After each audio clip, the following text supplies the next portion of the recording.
Welcome students. 12ஆம் வகுப்பு பாட விலங்கியல் யூனிட் 3 லெசன் 7. அதில் கடைசி கிளாஸ் நம்ம பார்த்தது உயிர்பொருள் எதிர்ப்பு திறன். ஸோ இப்போ பார்க்க போகிற டாபிக் கழிவுநீர் சுத்திகரிப்பு மற்றும் ஆற்றல் உற்பத்தியில் நுண்ணுயிரிகள். ஸோ இதுதான் இந்த கழிவுநீர் சுத்திகரிப்பு மற்றும் ஆற்றல் உற்பத்தியில் நுண்ணுயிரிகள். இப்போ கழிவுநீர் என்பது ஒவ்வொரு நாளும் நகரம் மற்றும் பெருநகரங்களில் உருவாகும் மனித கழிவுகளை கொண்ட பயனற்ற நீர். இந்த கழிவு நீர் அப்படிங்கிறது நகரம் மற்றும் பெருநகரங்களில் உருவாகக்கூடிய மனித கழிவுகளை கொண்ட பயனற்ற நீர், அதுதான் கழிவு நீர் அப்படிம்போம். ஸோ இதில் அதிக அளவு கரிம பொருட்களும் மனிதருக்கு நோய் உண்டாக்கும் நுண்ணுயிரிகளும் மற்றும் உயிர் சிதைவிற்கு உள்ளாகும் மாசுபடுத்திகளும் உள்ளன.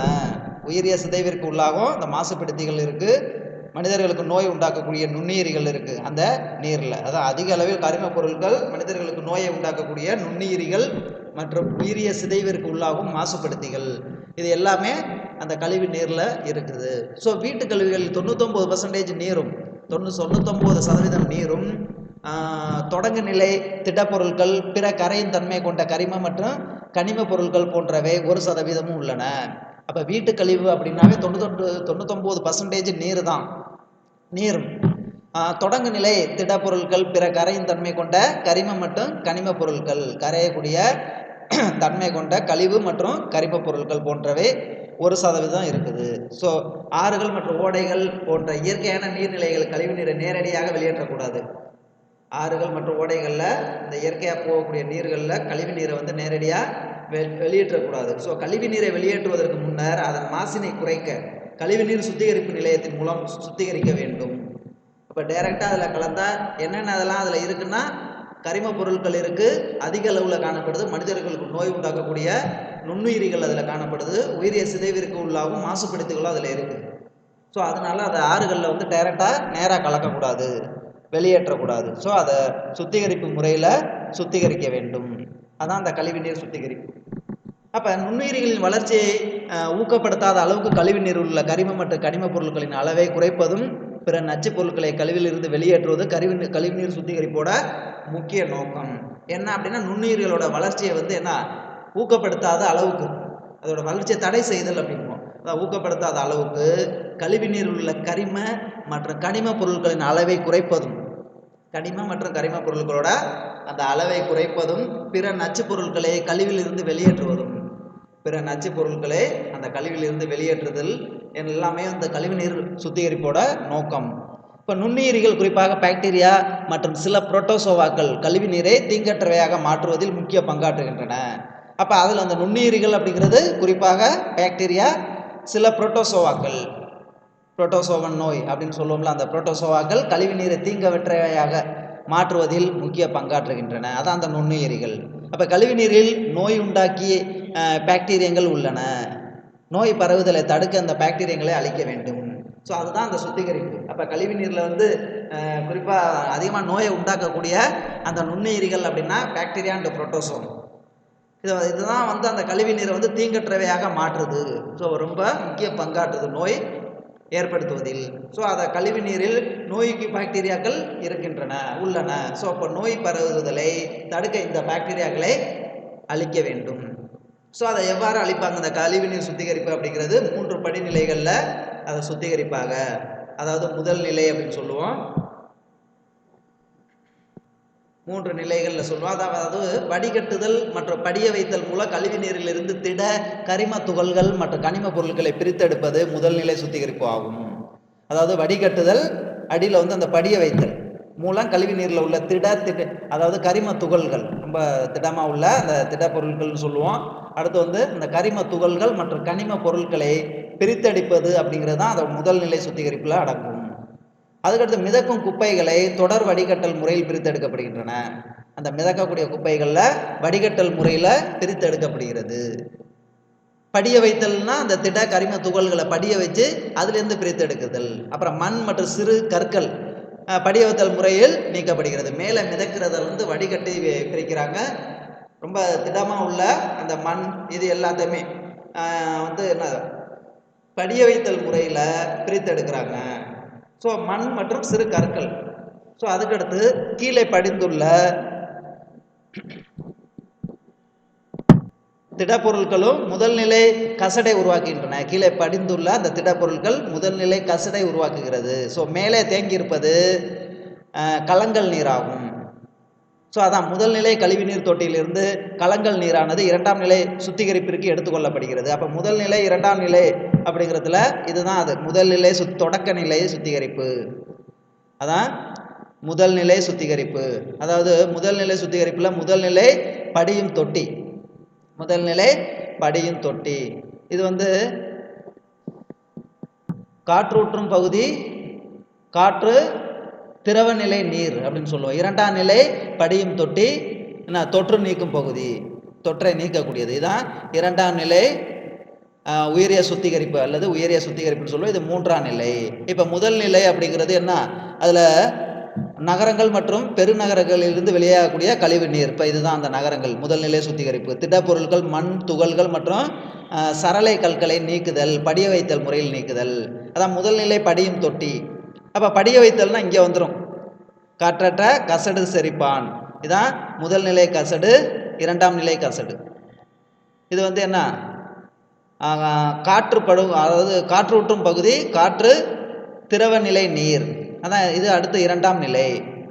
ஸோ இது வந்து தொற்று நீக்கும் பகுதி. வெளியேற்றுதல், மீண்டும் பயன்படுத்துவதற்கு சுத்திகரிக்கப்பட்ட கழிவு நீர். இதுதான் மீண்டும் பயன்படுத்துவதற்கு இந்த மூன்று நிலைகளில் இந்த கழிவு நீரானது சுத்திகரிக்கப்படுகிறது. இதுதான் உயிர் வாயு உற்பத்தி கசடு. இதுதான் உயிர் வாயு உற்பத்தி கழிவுநீர் சுத்திகரிப்பு முறை அப்படின்னு சொல்லுவோம்.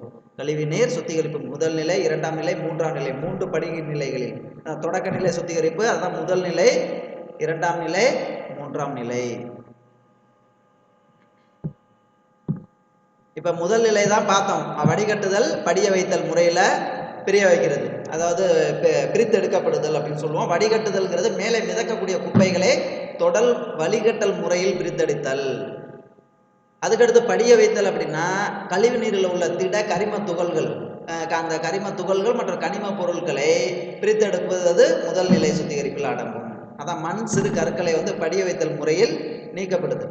ஸோ கீழே படிந்துள்ள அனைத்து திடப்பொருட்களும், படிந்திருக்கக்கூடியது திடப்பொருட்கள், அந்த அனைத்து திடப்பொருட்களும் முதல் நிலை கசடை உருவாக்குகின்றன. அனைத்து திடப்பொருட்களும் முதல் நிலை கசடை உருவாக்குகின்றன. மேலே தேங்கியிருப்பது கலங்கல் நீராகும். ஸோ இப்போ அந்த முதல் நிலை கழிவுநீர் தொட்டியிலிருந்து கலங்கல் நீரானது இரண்டாம் நிலை சுத்திகரிப்புக்கு எடுத்துக்கொள்ளப்படுகிறது. இப்போ இதுதான் படிய வைத்தல் வடிகட்டுதல் முறையில் அந்த முதல் நிலை சுத்திகரிப்பு ஆனது நடைபெறுது, பிரித்தெடுத்தல். ஸோ அதுக்கடுத்து இரண்டாம் நிலை சுத்திகரிப்பு, உயிரிய சுத்திகரிப்பு அப்படின்னு சொல்லுவோம். முதல் நிலையில் உருவான கலங்கல் நீர் பெரிய காற்றோட்டம் உள்ள தொட்டிக்கு செலுத்தப்படுகிறது. நல்ல ஒரு காற்றோட்டம் உள்ள தொட்டிக்கு செலுத்தப்படுகிறது. அங்கு அவை இயந்திரங்களின் உதவியுடன் தொடர்ச்சியாக கலக்கப்படுவதால் காற்று உட்செலுத்தப்படுகிறது.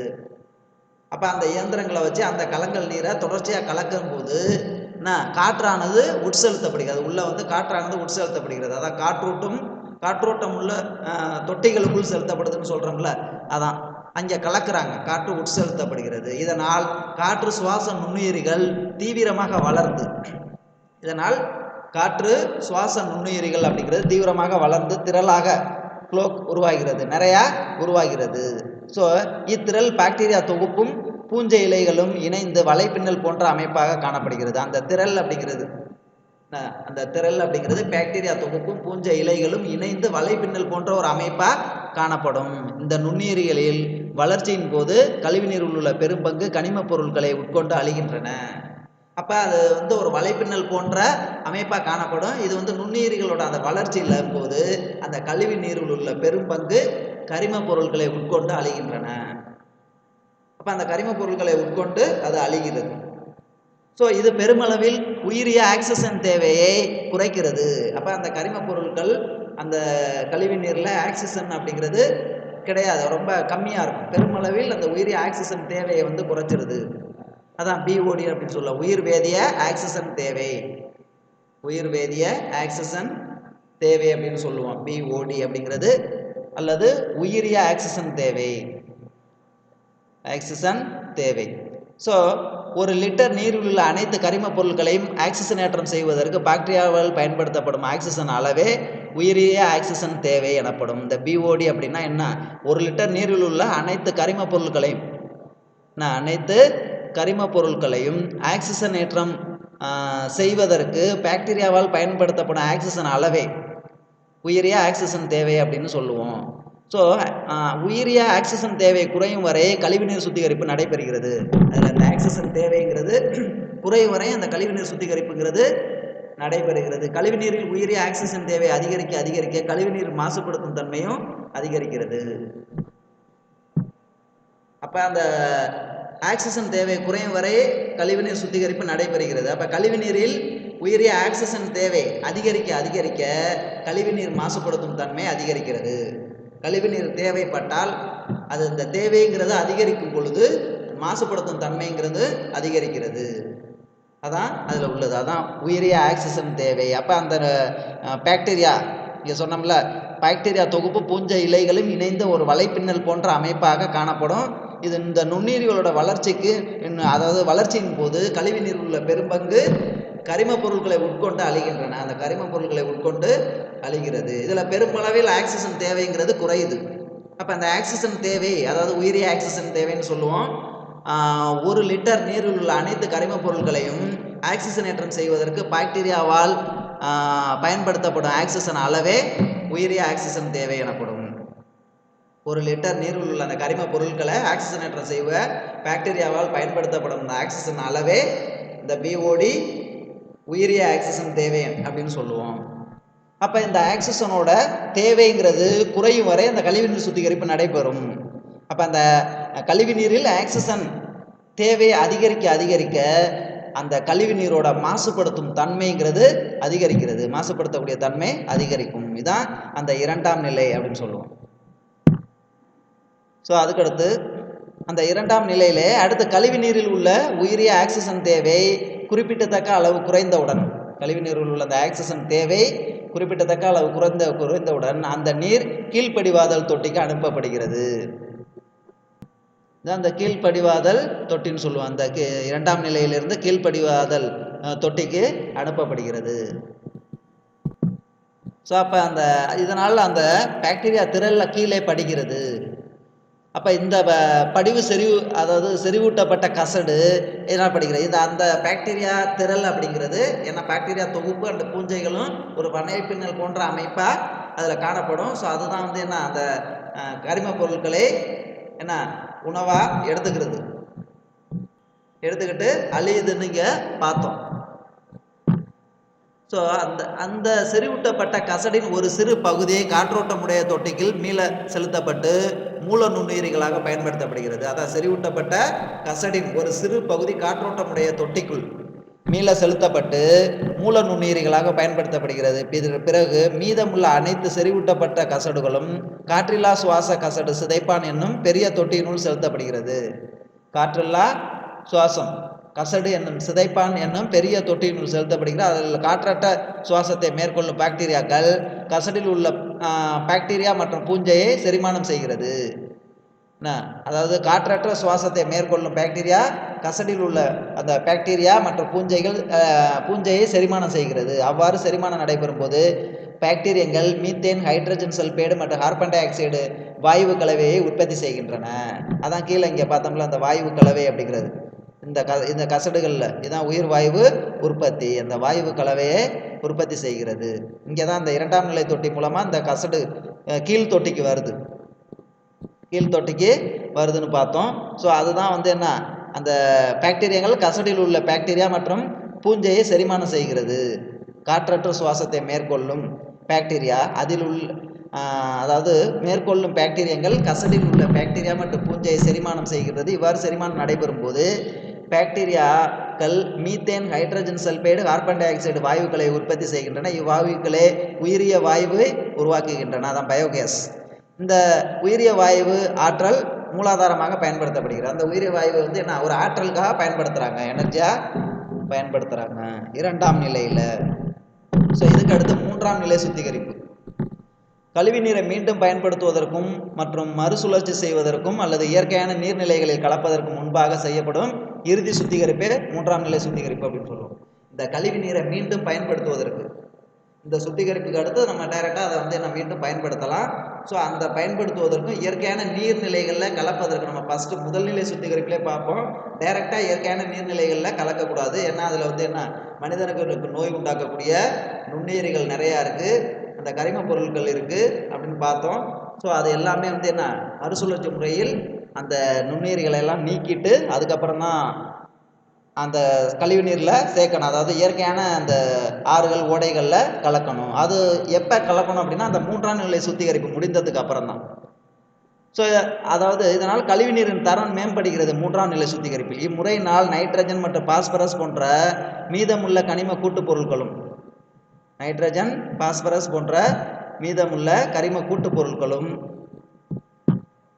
நீக்கப்படுகின்றன. அதில் மீதம் உள்ளது இந்த பாஸ்பரஸ் கனிம கூட்டுப் பொருட்கள், இதெல்லாம் நீக்கப்படுகின்றன.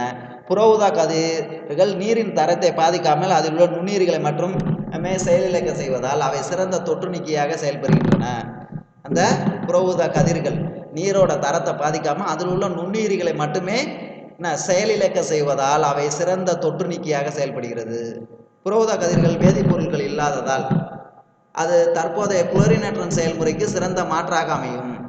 குளோரினேஷன் செய்கிறோம்ல, அந்த குளோரினேஷனுக்கு மாற்றாக இந்த புற ஊதா கதிர்கள், ஏன்னா அதில் எந்த வேதிப்பொருளும் இல்லாததால் குளோரினேஷன் செயல்முறைக்கு சிறந்த மாற்றாக அமையும். ஸோ மேலும் அதில் குளோரின் கலக்கிறதுக்கு பதிலாக அந்த புற ஊதா கதிர்களை பயன்படுத்துகிறோம். என்ன ரீசன் அப்படின்னா அதில் வேதிப்பொருட்கள் இல்லை. ஸோ அதனால அந்த குளோரினுக்கு மாற்றாக அந்த புற ஊதா கதிர்கள் பயன்படுத்தப்படுகிறது. ஸோ மேலும் குளோரினுக்கு எதிர்ப்பு திறன் பெற்றுள்ள நுண்ணுயிரிகளான கிரிப்டோஸ்போரியம் மற்றும் ஜியார்டியா ஆகியவற்றை புற ஊதா கதிர்கள் செயலிழக்க செய்கின்றன. அதாவது குளோரினுக்கு எதிர்ப்பு திறன் பெற்றுள்ள நுண்ணுயிரிகள் அப்படிங்கிறது இருக்கு. ஸோ அது வந்து என்ன, அந்த நுண்ணுயிரிகளை வந்து இந்த புற ஊதா கதிர்கள் செயலிழக்க செய்கின்றன. அதான் கிரிப்டோஸ்போரிடியம் மற்றும் ஜியார்டியா ஆகிய நுண்ணுயிரிகளை புற ஊதா கதிர்கள் செயலிழக்க செய்கின்றன. அந்த 3ஆம் நிலை சுத்திகரிப்பில் தான் நீர்நிலைகளில் பாதுகாக்க அரசாங்கம் அமல்படுத்திய சட்டங்கள் அப்படின்னா என்ஆர்சிபி அப்படின்னு சொல்லுவோம். தேசிய நதிநீர் பாதுகாப்பு திட்டம் என்ஆர்சிபி என்ற அமைப்பு நாட்டின் பெரும் வளம் என கருதப்படும். அதாவது என்ஆர்சிபி நீர் வளங்களை பாதுகாக்கக்கூடியது. தேசிய நதிநீர் பாதுகாப்பு திட்டம் நாட்டின் பெரும் வளம் என கருதப்படும். நன்னீர் வளங்களை பாதுகாக்க மற்றும் மேம்படுத்த 1995ஆம் ஆண்டு செயலாக்கம் பெற்றது இந்த என்ஆர்சி. 1995ஆம் ஆண்டு இத்திட்டத்தின் கீழ் முக்கிய செயல் திட்டங்கள் உள்ளடங்கியுள்ளன. இந்த திட்டத்தின் மூலம் சாக்கடை கழிவுகள் ஆற்று நீரில் நேரடியாக கலக்காமல் அதனை மடைமாற்றி சுத்திகரிப்பது. சாக்கடை கழிவுகள் மற்றும் ஆற்று நீரில் நேரடியாக கலக்காமல் மடைமாற்றி சுத்திகரிப்பது இந்த அமைப்போட நோக்கம். அடுத்து மடைமாற்றப்பட்ட கழிவு நீரை சுத்தம் செய்வதற்காக கழிவுநீர் சுத்திகரிப்பு நிலையங்களை அமைத்தல். அவ்வாறு மடைமாற்றம் செய்யப்பட்ட அந்த கழிவு நீரை சுத்தம் செய்வதற்காக கழிவுநீர் சுத்திகரிப்பு நிலையங்கள் அமைப்பது இந்த என்ஆர்சிபியோட எய்ம். அதாவது அதுக்கடுத்து மக்களுக்கு குறைந்த செலவில் கழிவறைகளை கட்டி கொடுத்து திறந்த வெளியில் ஆற்றங்கரை ஓரங்களில் அதாவது மலங்கழிப்பதை தவிர்த்தல் இந்த என்ஆர்சிபியோட நோக்கம். நாட்டின் பெரும் நதிகளை பாதுகாக்கும் பொருட்டு நமது சுற்றுச்சூழல், வனம், பருவநிலை மாற்றத்துக்கான அமைச்சகம் கங்கை, யமுனை நதிகளை பாதுகாக்கும் திட்டங்களை முன்னெடுத்துள்ளது இந்த என்ஆர்சிபி அப்படிங்கிறது. அதுதான் இந்த ஃபஸ்ட்டு அதோட மெயின் எய்ம் 1995ஆம் ஆண்டு செயல்படுத்தப்பட்ட இந்த என்ஆர்சிபியோட எய்ம் அப்படின்னா அந்த சாக்கடை கழிவுகள் மற்றும் ஆற்று நீரில் நேரடியாக கலக்காமல் அதை மடைமாற்றி சுத்திகரிப்பு நிலையங்களை அமைத்து கொடுப்பது மற்றும் குறைந்த செலவில் கழிவறைகளை கட்டி கொடுப்பது. இதுதான் இந்த என்ஆர்சிபியோட மெயின் எய்ம். ஸோ அதுக்கடுத்து அந்த நாட்டின் பெரும் நதிகளை பாதுகாக்கும் பொருட்டு நமது சுற்றுச்சூழல், வனம் மற்றும் பருவநிலை மாற்றத்துக்கான அமைச்சர் கங்கை, யமுனை நதிகளை பாதுகாக்கும் திட்டங்களை முன்னெடுத்துள்ளனர் இந்த என்ஆர்சிபி அப்படிங்கிறது. ஸோ அதுக்கடுத்து கங்கை நதி செயல் திட்டம் ஜனவரி 14, 1986 தொடங்கப்பட்டது. இந்த கங்கை நதி செயல் திட்டம் அப்படிங்கிறது ஜனவரி 14, 1986. ஸோ இதன் முக்கிய நோக்கம் அப்படின்னா கங்கை நதியில் கலக்கும் வீட்டு கழிவுகள் மற்றும் தொழிற்சாலை கழிவுகளை தடுத்து மடைமாற்றி சுத்திகரிப்பது, அதிகமாக மாசுபடுத்தும் அமைப்புகளை கண்டறிந்து அவற்றை தடுத்து கங்கை ஆற்று நீரின் தரத்தை மேம்படுத்துவதாகும். அதான் அந்த மடைமாற்றி சுத்திகரிப்பது அப்படிங்கிறது. ஸோ அப்போ அந்த கங்கை ஃபஸ்ட்டு அவங்களோட அந்த செயல் திட்டம் அப்படிங்கிறது 1986 ஜனவரி 14 தொடங்கப்பட்டது. இதோட நோக்கம் அப்படின்னா கங்கை நீரில் கலக்கக்கூடிய அந்த வீட்டு கழிவுகள், தொழிற்சாலை கழிவுகளை தடுத்து, அதாவது மடைமாற்றி சுத்திகரிப்பது. Main aim. ஸோ அதுக்கடுத்து அதில் உள்ள அந்த மாசுபடுத்தக்கூடிய நுண்ணுயிரிகளை கண்டறிந்து அவற்றை தடுத்து கங்கை ஆற்றின் நீர்த்தரத்தை மேம்படுத்துவது தான் அதோட மெயின் எய்ம். ஸோ அதுக்கடுத்து யமுனை நதி செயல் திட்டம் அப்படிங்கிறது ஏப்ரல் 1993 தொடங்கப்பட்டது. யமுனை நதி செயல் திட்டம். இத்திட்டம் இந்தியா மற்றும் ஜப்பான் ஆகிய இரு நாடுகளும் இணைந்து செய்து கொண்ட ஒப்பந்தமாகும். இந்தியா மற்றும் ஜப்பான் 2 நாடுகளும் ஒன்றிணைந்து செயல்படுத்தப்பட்ட ஒரு ஒப்பந்தம். எப்போ தொடங்கப்பட்டது இந்த யமுனை செயல் திட்டம், நதி செயல் திட்டம் அப்படின்னா 1993 ஏப்ரல். ஸோ இதன் மூலம் அதிக எண்ணிக்கையிலான கழிவுநீர் சுத்திகரிப்பு நிலையங்களை ஏற்படுத்தி கழிவுநீரை சுத்தப்படுத்தி ஆற்றுக்குள்ள அனுமதிப்பதே இதனோட நோக்கம். அப்போ இந்த அமைப்பு மூலமாக கழிவுநீர் சுத்திகரிப்பு நிலையங்களை நிறையா ஏற்படுத்தி கழிவுநீரை சுத்திகரிப்பது மெயின் எய்ம். ஸோ சுத்திகரித்து ஆற்றுக்குள்ள அனுமதிப்பது இதோட மெயின் எய்ம்.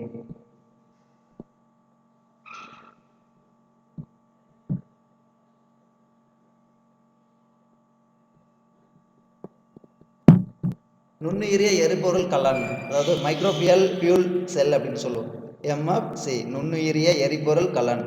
இது பாக்டீரியாக்களை பயன்படுத்தி அதனிடையே நடைபெறும் இடைவினைகளை ஒப்பு போலியாக்கி மின்சாரம் பெறும் உயிரிய மின் வேதியியல் முறையாகும். பாக்டீரியாக்களை பயன்படுத்தி அவற்றிற்கிடையே இயற்கையாக நடைபெறும் அந்த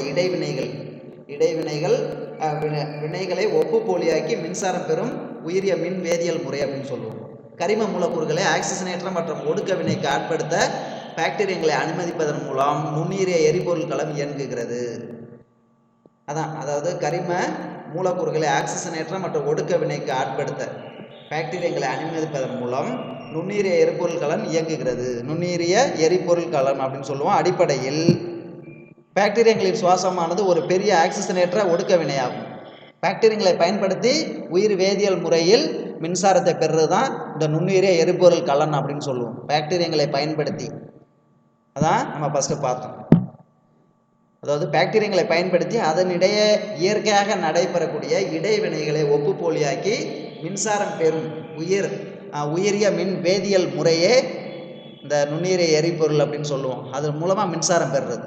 அதான் கரிம மூலக்கூறுகளை ஆக்சிஜனேற்ற ஒடுக்க வினைக்கு ஆட்படுத்த பாக்டீரியாக்களை அனுமதிப்பது. ஆக்சிஜனேற்ற மற்றும் ஒடுக்க வினைகளுக்கு அந்த பாக்டீரியாக்களை அனுமதிப்பது மூலம் நுண்ணுயிர் எரிபொருள் கலன் இயங்கப்படுகிறது. இதான் அந்த நுண்ணுயிர் எரிபொருள் கலன் அப்படின்னு சொல்லுவோம். பாக்டீரியாக்களின் சுவாசமானது ஒரு பெரிய ஆக்சிஜனேற்ற ஒடுக்க வினையாகும், பாக்டீரியாவோட இந்த சுவாசம். ஸோ நுண்ணுயிரிய எரிபொருள் கலனில் ஒரு நேர்மின்வாய் ஒரு எதிர்மின்வாய் ஆகியன இருக்கும். இதான் அந்த நுண்ணுயிரிய எரிபொருள் கலன். இது வந்து நேர்மின்வாய், இது எதிர்மின்வாய். ஸோ இது வந்து புரோட்டான் பரிமாற்ற சவ்வு. ஸோ இவை இருக்கும். இவை எலக்ட்ரான்கள் சுழலும் போது புரோட்டான் பரிமாற்ற சவ்வின் மூலமாக பிரித்து எடுக்கப்படுகிறது. இந்த 2 எலக்ட்ரான்களும் இங்கே கொடுத்துருக்காங்களா, 2 சுழலும் போது இந்த சென்டரில் ஒரு தடுப்பாக இருக்கக்கூடியது இதுதான் இந்த புரோட்டான் பரிமாற்ற சவ்வுன்னு சொல்லுவோம். இதன் மூலமாக இந்த நேர்மின்வாய் எதிர்மின்வாய்ங்கிறது பிரிக்கப்படுது. அப்போ நேர்மின்வாய் முனையில் இருக்கும் நுண்ணுயிரிகள் கரிம எரிபொருட்களுடன் ஆக்சிஜனேற்றம் செய்யும் பொழுது, அதான் நேர்மின்வாய் முனையில் இருக்கும் நுண்ணுயிரிகள் கரிம எரிபொருள்களுடன் ஆக்சிஜனேற்றம் செய்யும் போது புரோட்டான்கள் வெளியேறி சென்று எதிர்மின்வாயை அடைகிறது. அதான் இது வந்து ஆக்சிடேஷன் ரிடக்ஷன் சொல்லுவோம். இங்கே பார்த்தோம்ல, ஆக்சிஜனேற்றம் செய்தல், அப்புறம் என்ன ஒடுக்க வினை இங்கே கொடுத்துருக்காங்கல்ல. பாக்டீரியாக்களை அனுமதிப்பதன் மூலம் நுண்ணுயிரிய எரிபொருள் கலன் இயங்குகிறது. ஆக்சிஜனேற்றம் மற்றும் ஒடுக்க வினை, ஆக்சிடேஷன் ரிடக்ஷன். இந்த ஒடுக்க வினைன்னு பார்ப்போம். இதுதான் OX ஆக்சிடேஷன், இது ரிடக்ஷன். ஸோ அதுதான், அதாவது நேர்மின்வாய் முனையில் இருக்கும் நுண்ணுயிரிகள் கரிம எரிபொருள்களுடன் அந்த ஆக்சிஜனேற்றம் செய்யும் பொழுது கரிம எரிபொருள்களுடன் தான் இந்த கரிம எரிபொருள்கள் இதோட ஆக்சிஜனேற்றம் செய்யும் பொழுது புரோட்டான்கள் வெளியேறி சென்று நேர்மின்வாயை அடைகிறது. அப்போ புரோட்டான்கள் வெளியேறி சென்று இந்த நேர்மின்வாயை அடையும் பொழுது அதே நேரத்தில் நேர்மின்வாய் வழியாக எலக்ட்ரான்கள் புறச்சுற்றை அடைந்து மின்சாரம்ங்கிறது உற்பத்தி ஆகிறது. ஏன்னா புரோட்டான்கள் அப்படிங்கிறது இந்த எதிர்மின் வாய்க்கு வந்துடுது. ஸோ அப்பொழுது அந்த நேர்மின்வாய் வழியாக எலக்ட்ரான்கள் வெளியேறி மின்சாரத்தை உற்பத்தி செய்கிறது. இதுதான் நுண்ணுயிரிய எரிபொருள் கலன். அதான் இதில் வந்து பாக்டீரியாக்களை பயன்படுத்தி அதனிடையே நடைபெறக்கூடிய இடைவினைகளை ஒப்பு போலியாக்கி மின்சாரம் பெறும் உயிரிய மின் வேதியியல் முறையே இந்த அதாவது முறையாகும். மின் வேதியியல் முறை அப்படின்னு சொல்லுவோம். கரிம மூலக்கூறுகளை ஆக்சிஜனேற்ற மற்றும் ஒடுக்க வினைக்கு ஆட்படுத்தி பாக்டீரியாக்களை அனுமதிப்பதன் மூலம் இந்த எரிபொருள் கலன் அப்படிங்கிறது என்ன செயல்புரியுது. இவ்வாறு அதுலேருந்து மின்சாரம் தயாரிக்கப்படுது.